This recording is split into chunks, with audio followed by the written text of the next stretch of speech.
Bonjour, je m'appelle Hervé Kempf, je suis chercheur INSERM au laboratoire d'ingénierie moléculaire cellulaire et physiopathologie à Nancy.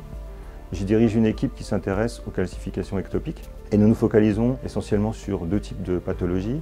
Une maladie chronique, l'arthrose, dont la calcification peut apparaître dans le tissu articulaire, et une maladie rare en lien avec la filière Oscar, le syndrome de Quetel, chez qui les patients sont atteints de calcification de différents tissus et en particulier du cartilage.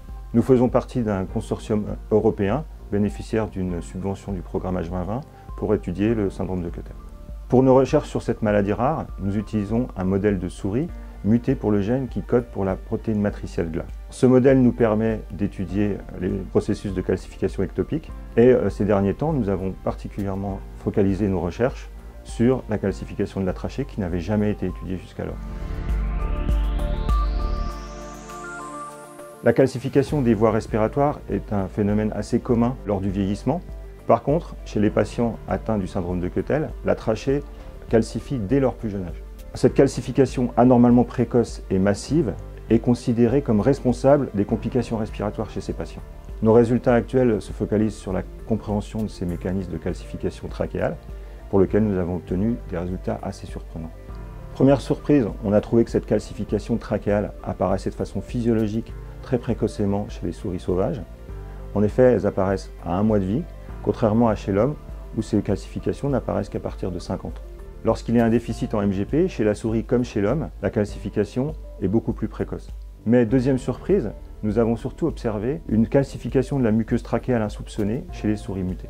Dans leur ensemble, ces résultats suggèrent que c'est la calcification de la muqueuse trachéale qui pourrait être responsable des complications respiratoires chez les patients. Et non pas, comme suggéré dans la littérature, du fait de la calcification des anneaux cartilagineux qu'on retrouve chez les souris sauvages et chez les hommes de plus de 50 ans, sans entraîner de complications respiratoires.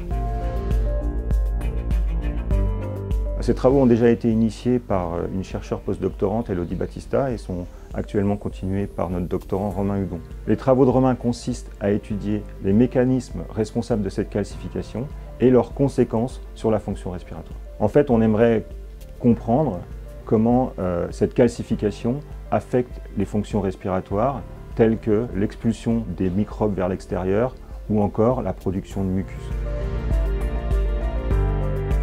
La première étape serait tout d'abord de regarder si cette calcification apparaît chez les patients Quetel et dans un deuxième temps, si cette calcification apparaît aussi dans d'autres maladies rares ou encore des maladies chroniques. Avant d'envisager toute étude clinique, valider ces résultats dans d'autres pathologies confortera l'intérêt clinique de limiter ces calcifications pathologiques. Le cas échéant, des approches pharmacologiques ou de thérapie génique pourront être élaborées et transposées de l'apaillasse aux patients pour restaurer l'expression de MGP. Sans aucun doute, participer à la filière Oscar, ça nous a permis de faire mieux connaître la maladie que nous étudions, d'établir de nouveaux liens avec des chercheurs et des cliniciens qui travaillent sur des thématiques proches, et troisièmement, de constituer de futures collaborations. La filière nous a également ouvert l'accès à la Banque nationale de données maladies rares, qui nous a permis d'identifier des patients potentiels en France et de se rapprocher des cliniciens en charge de ces patients. C'est une étape essentielle, car si on parvient à suivre plusieurs patients dans le temps, on pourra mieux appréhender l'évolution de cette pathologie et, si possible, obtenir les biopsies qui sont si critiques pour confirmer notre hypothèse de travail. Et c'est ce rôle de mise en relation qui est vraiment important au sein de la filière Oscar.